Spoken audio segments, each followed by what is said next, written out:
So Performing Property teaches investors how to invest in property safely and effectively. And being an investor myself, I know safely is the key word there, because you don't want to take a risk. And Roger Blackshear, who's been at the pinnacle of his sporting career, then moved on to a business and then Performing Property to teach people how to invest safely. So I wanted to flip the word safely and talk about risk with him. So Roger, what's your perception of risk, and how do you assess that? And well, nothing's certain in life, is it? Absolutely. You know, and I look back over my life and I look at some of the decisions I made, and obviously they were risky. I mean, the obvious one for me was when I was, I committed to athletics very late in life, and I was studying to be a doctor. I was at university, and I left after the first 3 months of university because I believed I couldn't be successful in sport if I didn't focus on it.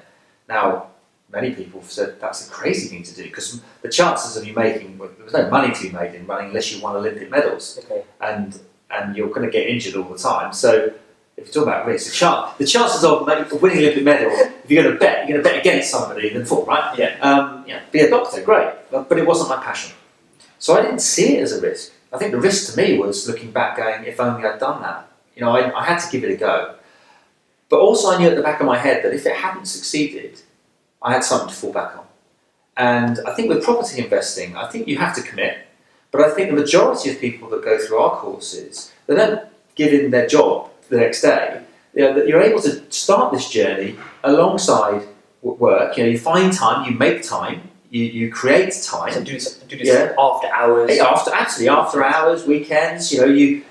Nothing's easy, but you find that time, and then as you become more successful, then you can start to think about that transition away from and what you've been done. That's what happens. That success means when your income goes up from the property. There's a figure you would have that say that if I can create a passive income that supports me on a monthly basis, and that's different for different people, then I can leave what I'm doing. So that generally is what happens.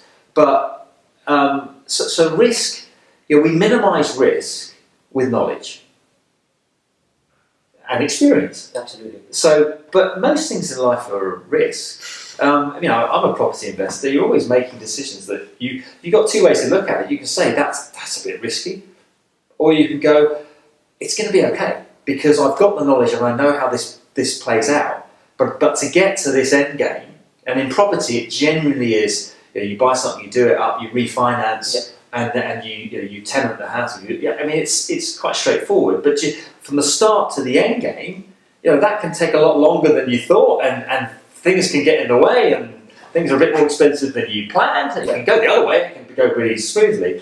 Of course, there's a degree of risk, but you learn to understand the risk and to minimise the risk, and know that if you stick to that formula and you get it right, and you've done your due diligence and you've done your research, and you haven't just bought something emotionally, you've bought something because you know the potential of that property, you are minimising risk all the time through knowledge. Okay, and I think that's really important. So what do you say to people who they understand that philosophy, they understand to reduce the risk, I need to get some knowledge and take action with that knowledge. What do you say to them when people are calling them crazy for going and doing this perceived risk, which is like learning how to invest properly? Well, because because I'd say that you don't get this knowledge for nothing. I mean, there's a cost to everything, but it's an investment, and it's all about investing in yourself. And as an athlete, it was all about investing in yourself.